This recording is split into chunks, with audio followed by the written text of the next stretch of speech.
اٹھو دیکھو وطن کو آج ہم سب کی ضرورت ہے، لگا دو سب کچھ داؤ پر کہ منزل خوبصورت ہے، دکھا دو اپنے دشمن کو ہم میں جنون کتنا ہے، بہا دو اپنی مٹی پر رگوں میں خون جتنا ہے۔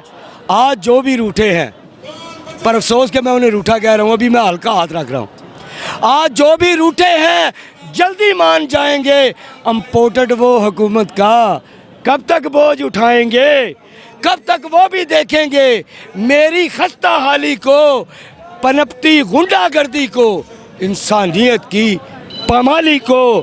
آج بھی ہمارا ہے، خبردار کوئی یہ سمجھے کہ اس کا ہے، وقت آج بھی ہمارا ہے، آج بھی ہمارا ہے، ہمارا ہی تو کل ہوگا، ہر مشکل کا اپنے پاس بڑا آسان حل ہوگا، ارادہ بس کرنا ہے، ارادہ ہی بس کرنا ہے، اور منزل ہوگی قدموں میں، تیرے میرے قصے ہوں گے گیتوں میں اور نظموں میں، وطن یہ ہمارا ہے، ہم نے ہی بچانا ہے، جس میں جتنا زور ثمر اس نے وہ لگانا ہے، ٹھیک ہے۔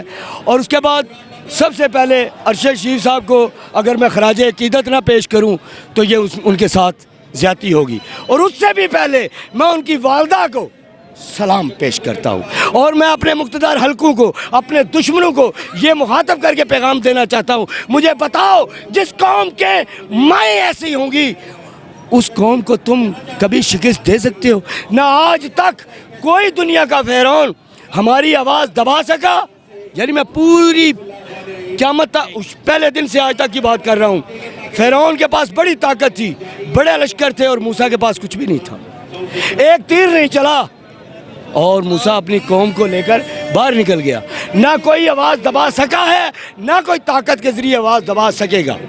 اس کے بعد میں یہ پریس کانفرنس جو کل ہوئی، جو ہمیں میں پتہ کیا کہتا ہوں، پریس کانفرنس سے پہلے مجھے یہ بتائیں کہ ارشد شریف صاحب جو کہتے کہتے شہید ہو گئے، وہ کون تھا، وہ کون تھا؟ اب قوم جان چکی ہے وہ کون تھا؟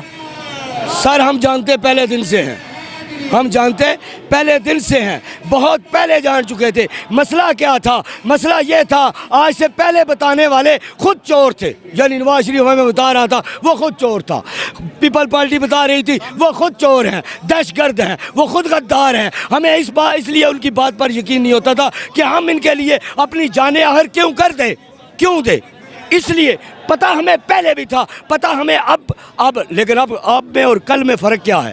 اب جو ہمیں بتا رہا ہے وہ ایک ایماندار ہے، وہ ایک سچا ہے، میں اس پر یقین کر سکتا ہوں، میں اس کے لیے جان دے سکتا ہوں۔ اور اکثر لوگ کہتے ہیں مطلب کہ رانا ثناء اللہ دھمکیاں دیتا ہے، اور اس کے بارے میں لوگ کہتے ہیں فیصل واڈا نے جو ابھی پریس کانفرنس کی تازہ اس کے بارے میں بہت سے صحافی یہ سوال اٹھا رہے ہیں، ابھی یہ چوری کھانے والے مجنوں جو ہے نا یہ بھاگیں گے، ابھی اور بھی ہوں گے، ابھی یہ فیصل واڈا اکیلا نہیں ہوگا، آہستہ آہستہ یہ بھاگیں گے، ابھی خون دینے والے مجنوں ہی رہ جائیں گے۔ اور میں اکثر یہ بات کہا کرتا ہوں صرف اکیلا عمران خان بھی رہ جائے، سب بھاگ جائے، وہ پھر بھی لڑے گا، پھر بھی مرے گا، اسے آپ قبر تک میں اتار سکتے ہیں، اسے کوئی دنیا میں نہیں چلا جو اسے شکست دے سکتا ہو۔ یہ بات میں کیوں جانتا ہوں، اتنے اثر سوکھ سے میں کیوں کہہ رہا ہوں، میں اس سے ملا ہوں، چاہے وہ چند سیکنڈ کی ملاقات تھی، میری اس سے ملاقات ہوئی ہے، میں اسے جانتا ہوں کہ وہ کتنا مضبوط، ارادوں کا وہ کتنا مضبوط ہے۔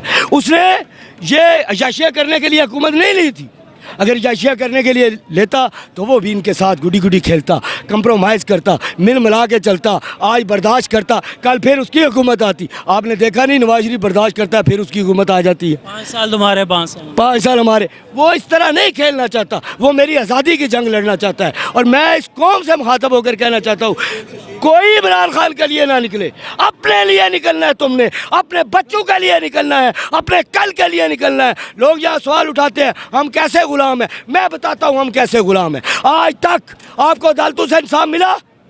جو آزاد ہوتے ہیں انہیں انصاف ملتا ہے۔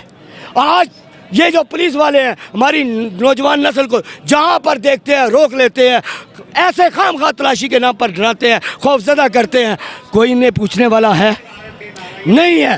اگر آزاد ہوتے تو ایسا ہوتا، اگر آزاد ہوتے سب سے بڑا کویسچن جب میں کہہ رہا ہوں، جب میں یہ آپ سے ڈیمانڈ کر رہا ہوں کہ مجھے امریکہ کی دوستی نہیں چاہیے. آپ کون ہوتے ہیں اس کے ساتھ دوستی کرنے والے؟ میں نے اس کی دوستی میں بہت کچھ گوا لیا. میں نے اپنے قبائلی علاقوں سے دشمنی مول لی. میں نے اپنے بلوچیوں کے معاملات میرے سامنے ہیں. میں نے اپنی بارڈر پر افغانستان کو اپنا دشمن بنانے کے در پہ ہو گیا. میں ایران کے ساتھ دشمنی مول نہیں لے سکتا. میں نہیں اب اس کی دوستی کو افورڈ کر سکتا. میں اس کی دشمنی لینے کے لیے تیار ہوں. اچھا آپ کہتے ہیں سلوشن بتاؤ. ہم مقروض ہیں, ہم قرضوں پر چل رہے ہیں. میں دیتا ہوں سلوشن. عمران خان تو بہت بڑا لیڈر ہے, وہ تو سب جانتا ہے. میں ایک عام انسان آپ کو سلوشن دیتا ہوں. اس کا سلوشن کیا ہے؟ IMF سے آپ آزادی کیسے لے سکتے ہیں؟ آپ یہاں پر انصاف دینا شروع کر دیں, صرف انصاف, اور کوئی کام نہ کرے, اور اپنی ہٹ درمیاں جاری رکھے, سب کرے, صرف انصاف دے. یقین کرے ہمارے جو بیرون ملک پاکستانی ہیں ان کے پاس اتنا پیسہ ہے, اتنا سرمایہ ہے, وہ سرمایہ پاکستان میں لے آئیں گے.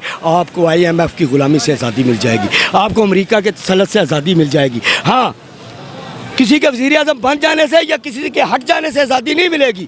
جب تک آپ انصاف نہیں دیں گے آپ آزاد نہیں ہوں گے. اگر آج مجھے بتائیں, آج کوئی سو موٹو کیوں نہیں ہوا؟ ارشد شریف کے معاملے پر سو موٹو کیوں نہیں ہوا؟ اتنا کچھ ہو گیا, سو موٹو کیوں نہیں ہوا؟ رانا ثناء اللہ دھمکیاں دے رہا ہے, دھمکیاں. یہ گنڈوں کا کام ہے, کسی وزیر کا کام نہیں دھمکیاں دینا. آپ دنیا کے کسی اور ملک کے وزیر داخلہ کو بتائیں مجھے کوئی ایک مثال پیش کرے کہ وہ دھمکیاں دیتا ہے. ایک دھمکیاں دینے والا, ایک گنڈا, ایک قاتل آپ کا وزیر داخلہ ہے. مجھے بتائیں انصاف ہو رہا ہے؟ آ سکتا ہے. اور جنہیں انگلیوں پر گنا جا سکتا ہو ان کے لیے میں ادارے کے ساتھ کیوں دشمنی لوں؟ وہاں میرے بھائی ہیں, آپ کے چچا ہے, کسی کا ماموں ہے, وہ ہمارے ہیں اور ہم ان کے ہیں. یہی تو بات بتانا چاہتے ہیں. ہمارے ادارے اب وہ کریں گے جو ہم چاہتے ہیں. اگر وہ کہتے ہیں کہ جو اندر کی باتیں ہیں وہ عام لوگوں کو نہیں بتائی جا سکتی, ٹھیک ہے آپ نہ بتاؤ, لیکن میرا مقدمہ تو صحیح سے لڑو.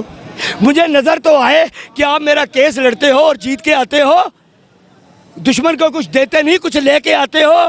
آپ نے پہلے 80,000 جانیں یہاں قربان کی, اور اس وقت کہا گیا ایک چھوٹی مصیبت ہوتی ہے ایک بڑی, اور اللہ کا فیصلہ ہے, چھوٹی مصیبت کو گلے لگا دو, بڑی مصیبت کو چھوڑ دو. صلح حدیبیہ کے معاملات آپ اٹھا کر بتاتے ہیں. مجھے بتائیں محمد مصطفیٰ نے اس وقت کتنی جانیں قربان کی جس وقت صلح حدیبیہ کیا؟ آپ نے اپنے لوگوں کا تحفظ کیا, انہیں پروٹیکٹ کرنے کے لیے وہ کیا. آپ نے 80,000 جانیں قربان کر کے کہتے ہیں وہ چھوٹی مصیبت تھی؟ افغانستان سے دشمنی مول لینا چھوٹی مصیبت تھی؟ امریکہ کے ساتھ آپ لڑ نہیں سکتے تھے؟ بے شک نہ لڑے. ہم کب کہتے ہیں آپ کو لڑے؟ ہم تو کہتے ہیں برابری پر چلیں گے. ٹھیک ہے, یہی برابری حاصل کرنے کے لیے جا رہے ہیں خان صاحب. کوئی امید ہے آپ کو؟ آزادی کے لیے جا رہے ہیں, وزیر اعظم بننے کے لیے نہیں جا رہے, آزادی کے لیے جا رہے ہیں. اور دوسری ایک بات میں پوری قوم کو کہہ دینا چاہتا ہوں, فیصلہ کرنے سے پہلے سوچنا چاہیے, فیصلہ کرنے سے پہلے سوچنا چاہیے. جب فیصلہ کر لیا تو پھر لڑو, مرو, جیتو یا ہارو, اور ہاریں گے تو قبر میں, زندگی میں نہیں. اور جو لوگ سوچتے ہی رہتے ہیں وہ کبھی فیصلہ نہیں کر سکتے. سوچنا اب چھوڑ دو, فیصلہ کر لیا تو لڑو. بہت شکریہ آپ کے وقت کا. ایک ہی پیغام ہے جی آج آگے سبھی کا کہ یہ ملک تمہارا ہے, عمران خان کے لیے نہیں. اپنے لیے نکلو, اپنے ملک کے لیے نکلو. آپ یہاں پہ دیکھ سکتے ہیں جو مین کنٹینر ہے اس کے اوپر PTI کی مین لیڈرشپ موجود ہے, اور جو عوام ہے بڑی تعداد میں لبرٹی چوک ہے یہاں پہ رک کر لیا ہے. ابھی کچھ ہی دیر میں خان صاحب یہاں پہ متوقع ہیں, اور پھر لبرٹی سے جو آغاز ہے ایک باقاعدہ وہ اس لانگ مارچ کا کیا جائے گا. آپ دیکھ رہے تھے نیا پاکستان, اور میں عثمان ملک.